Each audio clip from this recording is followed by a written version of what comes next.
people go to extraordinary lengths in pursuit of passion. A Kenyan woman finds true love in the unlikely shape of her Geordie boyfriend. And at the opposite end of the true love spectrum, students on the loose in Benidorm confuse love with adventures of the carnal kind. Tonight's the night. I'm gonna pull animal, vegetable or mineral. Doesn't really matter. Yeah, any hole's a goal. Ooh. Ding dong. Modern love in a shrinking world.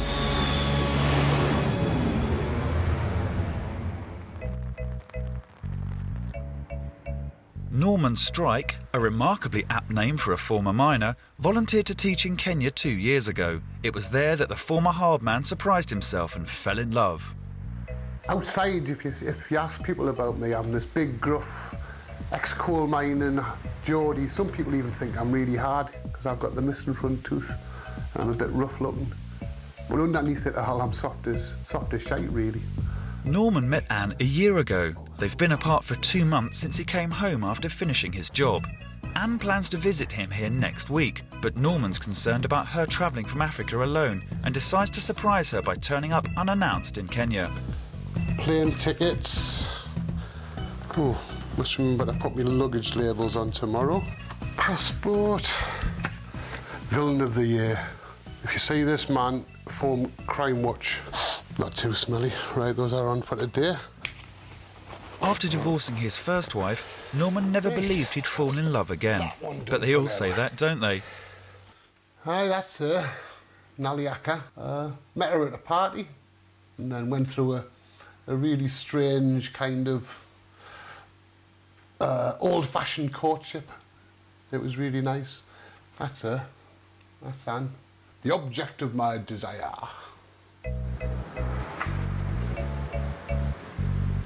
This is me going to see the woman I love and bring her back to my country.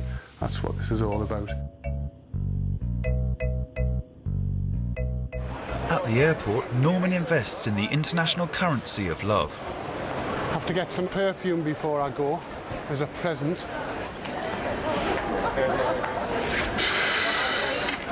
Exfoliants Douceur, what the hell is that? Taking hair off your legs, I think. £24. About 2,500 bob, enough to feed a family of 6 for a week. More than a week. She's worth it. Just to see her face when I get there. My mates at the pit could see me paying £25 for perfume.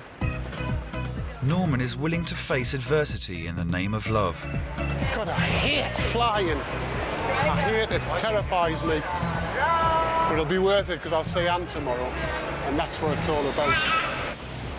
The things we do for love. And after 8 long and turbulent hours, he's finally in the same continent as the woman who's stolen his northern heart. Thank God that's over with. Turbulence or what? But the heat's wonderful. We're down, I'm safe, I've landed, and it's about an hour, hour and a half, taxi, and then Wafula's going to get the shock of her life. Yeah. Chacos? Huh? Just come here. I want to find out how much it costs before I get in his taxi. That's too much. 3.5. No, that's too much. No, I'm going to take the cheapest man. How much are you willing to? How much are you willing? 2.5. That's good. 2.5, yes, me. But nervous expectations taken its toll on Norman's memory. I've left my passport and tickets, and I just hope they haven't been stolen.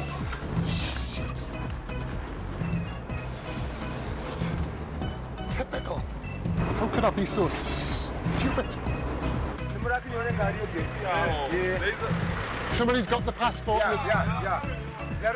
A taxi driver found the missing documents. He was good enough to return them to Norman, or clever enough to spot an opportunity, depending on your view of human nature. Thank you, Santi Sana Buana. That's for all of your trouble for driving out here. You know what they say, don't you? The course of true love never runs smooth. My mum used to say that. With his wallet lighter and his heart pounding, Norm builds up to the big surprise.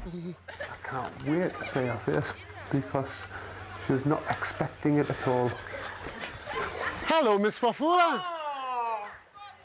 Hello. What do you mean, hello? Is that the best you can do? Hello. Were you expecting me? No. Well, why are you not more surprised? Are you embarrassed? Hello, nurse. Jumbo. Oh, my goodness. Oh. And I thought you were going to come running up the path and say I was going to be sitting there waiting. Are you embarrassed? I'm surprised. Why are you surprised? I left my shorts here, didn't I? I've come back for them. I've had no shorts to wear, I've had to wear these.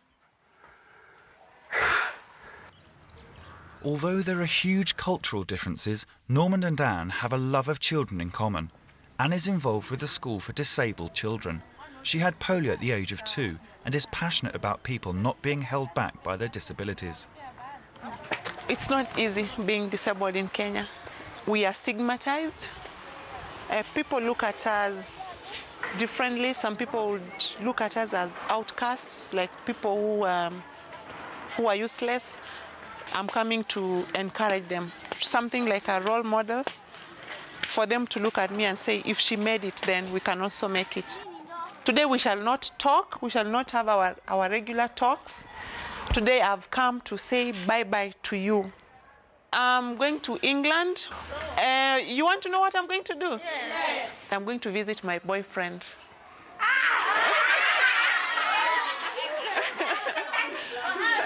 Why did you laugh? We met at a party, and then I did not fall in love immediately, but he saw me that time. So he started writing to me, and we would meet, go out for a meal, communicate with letters before we fell in love now. How old are you? I'm 29. Yeah. Norman is 49. People look at you and say, gosh, look at that old man going out with that beautiful young woman. And I kind of get a bit self-conscious about that sometimes. But at the end of the day, when I'm with Anne, you know, she reassures me all I need, that age isn't an issue. I'm comfortable with Norman because he's a mature person. He knows exactly what he wants in life. And I know he's not just playing games with me. You know, he wants a serious relationship. Yes. Tell me, have a good flight. Good night. Bye-bye.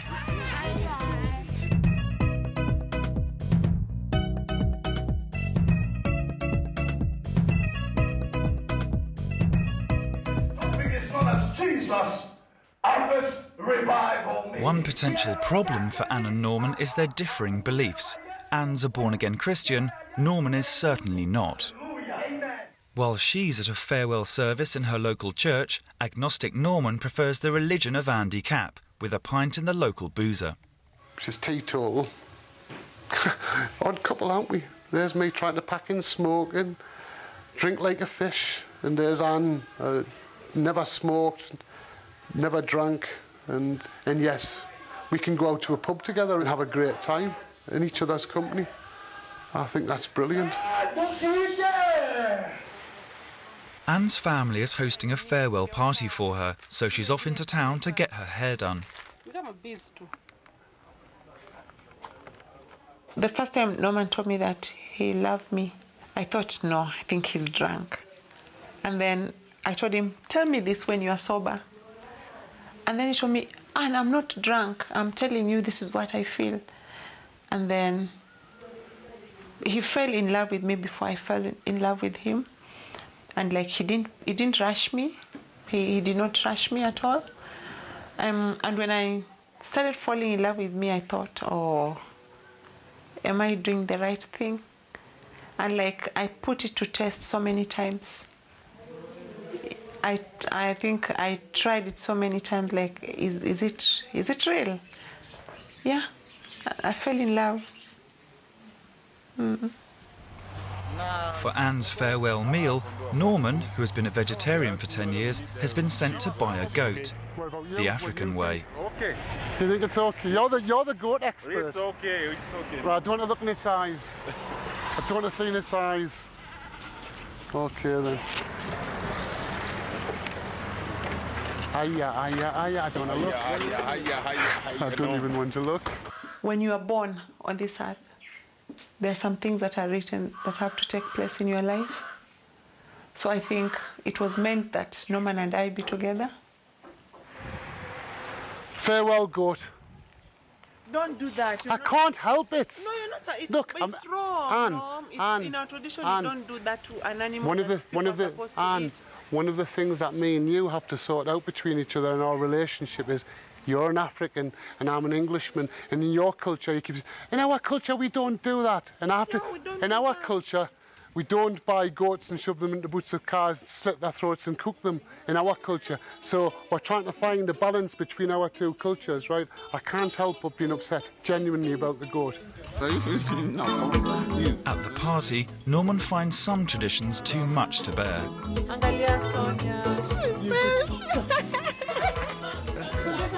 You're worrying, Norman. Oh, Norman's. It's the first time Anne's left Kenya, and she's only got Norman's word about what she'll face in Britain. Can't believe what? It's all right. I thought I'd lost my ticket again. Put it in here. I'm not going through that again. When he arrived, I thought I was dreaming, but now I'm not dreaming. It's happening.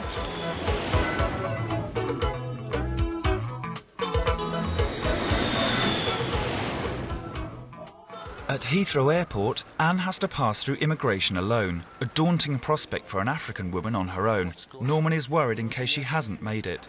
I am starting to panic. I can't go out there, because they won't have gone out there, they'll still be here.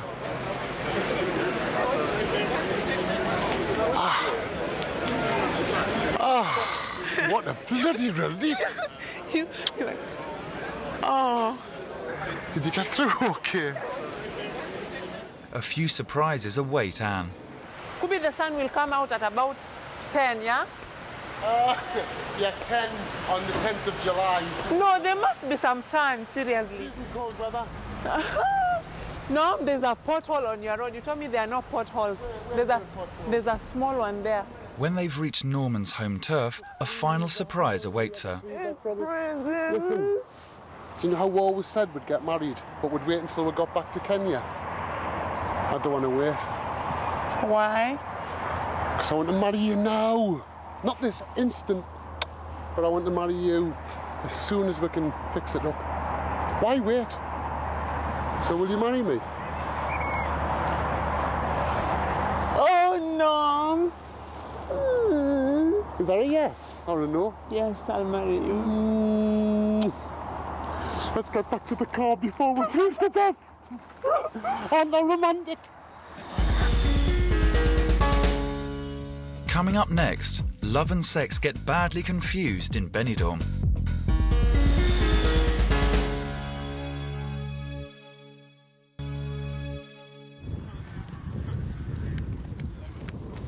Each year, a group of students from the Plymouth University football team pack their kit bags and go abroad in search of sun, sea, and intensive study. Paul Goodman, more commonly known as Benny, is one of the players who's hoping to improve his grades in Benidorm. I managed 3 in a week last year, which was pretty average, I think. I know there are a few people this year that could do more. We'll see. We'll see how the charm goes. With their exams firmly in mind and dressed without a hint of irony, Benny and the boys head for Spain. After a 2-hour flight, the team arrive and Benny reflects on the importance of academic excellence. Benidorm's got a reputation of being a bit of a pull-in paradise. Lots of women around. You're meant to be able to come here and pull no matter what you look like.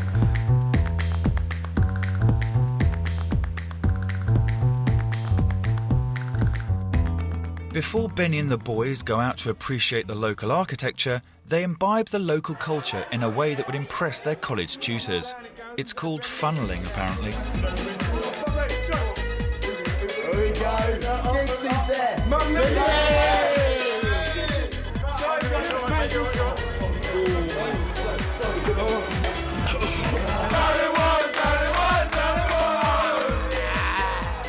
Couple of hours we've arrived from the plane. We're out tonight. We're going to find some nice young ladies, and we're going to have a bit of fun. Hopefully I'll be one of them that has a bit of fun. Some of them will be alone in the room tonight, But yeah, it's a matter of finding the night spots tonight.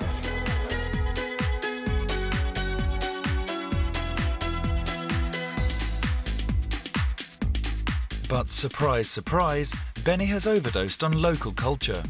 I was that close to pulling this gorgeous, gorgeous bird. I had so much alcohol in my bloodstream. My chat-up line was basically. Despite all their efforts, neither Benny or his mates managed to get a grasp of the sophistication of the local culture. He vows to work harder tomorrow. But first, it's payback time. Technically, so were them, actually. Low points, the mornings. It takes you the whole day to get ready for the night again, get used to it again. Feeling ill's a regular thing. Tonight's the night. I'm gonna pull animal, vegetable, or mineral. Doesn't really matter.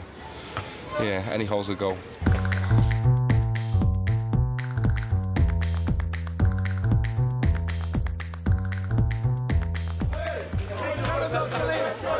And it doesn't take long before Benny's hard at work once more. Benny is on cloud nine at present. He's got 2 birds there, one tasty, one's rather nice as well. He is really, really wishful at present. But good luck to him. He's deserved it. He's put in a lot of work this year and he's had average results, so good luck to the bugger. I'm trying it on with these 2 women, okay? Now the one is pretty good looking, but she's under the thumb. She's got a boyfriend. She's made it blatantly clear she's not doing anything. She might crack to the Benny charm, I don't know. I'll give it a bash, eh?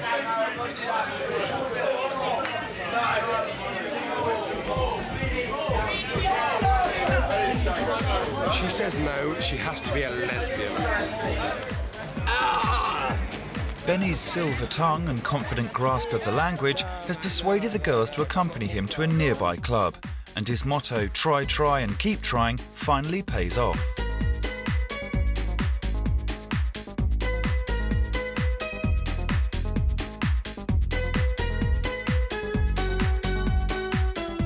But just as he's starting to smile, the girls suddenly leave. Benny's compelled to continue in his pursuit of scholarly passion. There's 2 in particular that are very nice indeed. We've kind of organised to go back to their place. Hopefully 2's up, you never know. I think that's what's on the cards. Yeah, dirty, they're dirty, dirty women, but I'll tell you what, that's exactly what I want. It's what I like, it's what I came here for. I'm going back and I'm getting 2's up tonight, mate. As the rest of the team retire for a cup of hot chocolate and the complete works of Marcel Proust, Benny heads back to the girls' apartment for a night of serious revision. I can't remember the majority of last night. What I can remember is waking up with 2 young ladies in their house, in their apartment. What happened, I will leave to your imagination. They were dirty, dirty slags. There are dozens of them, and they'll do anything. Dirty whores. There's places full of them. It's great. I love it.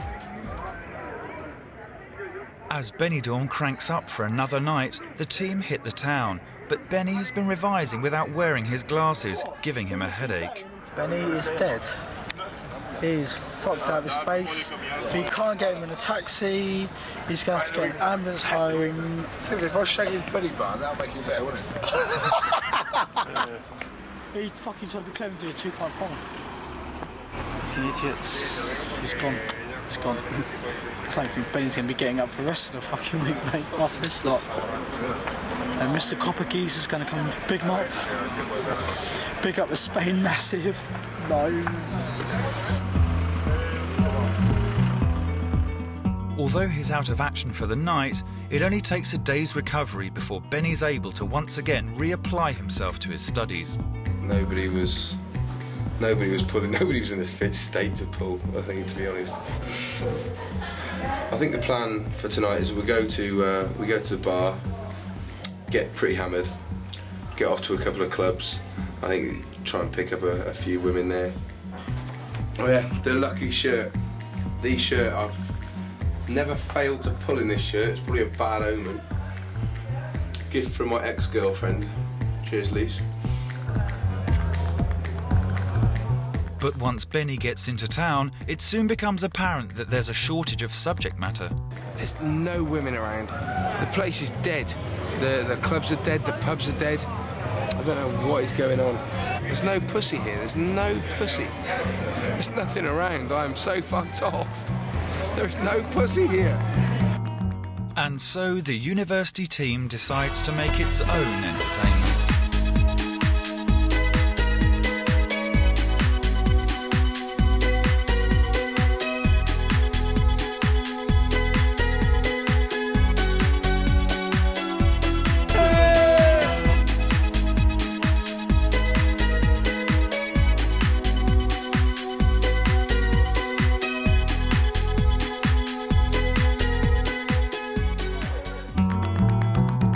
Final day of the tour, and Benny is desperate to do some last-minute cramming before getting home to have a rest.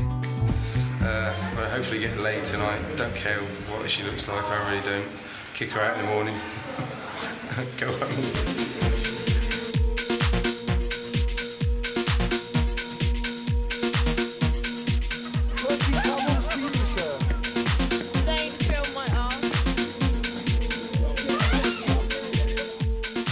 So Benny and the team hit the town one last time. I do have some standards. They've got to be reasonably good looking. Speak English, I suppose. That's pretty much it.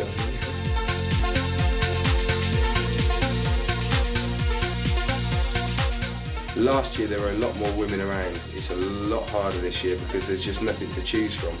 It's just a matter of find one that's eligible and give it your best shot. But I don't know what it is, there's just loads of old grannies and I'm not that desperate. I'm not going to go for that.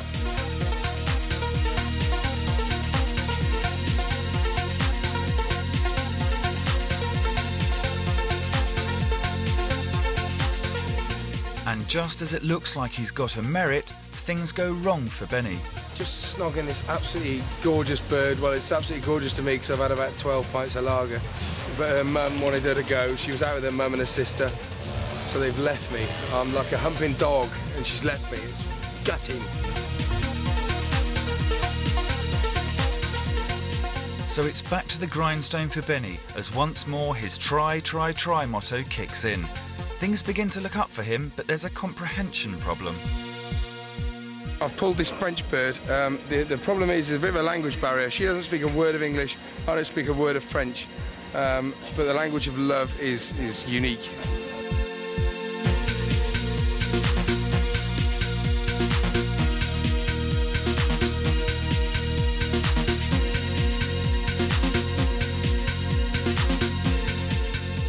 Getting on well, but yeah, she's looking like she's ready for it. As the night comes to an end, it looks like Benny may be in line for a distinction, or possibly not. I've done a king one. It's 7 o'clock in the morning, the sun's coming up. I think we're off to enjoy ourselves. See you later. Sadly for Benny, the kind of love he was after wasn't on the menu with the French girl. But as he leaves Spain, his mind's on what awaits him at home. I started seeing this girl just before I left. She's very nice indeed. I'm probably not going to tell her about what happens here. Maybe she'll find out, I don't know. She's never going to find out, is she? No one's going to tell her, are they?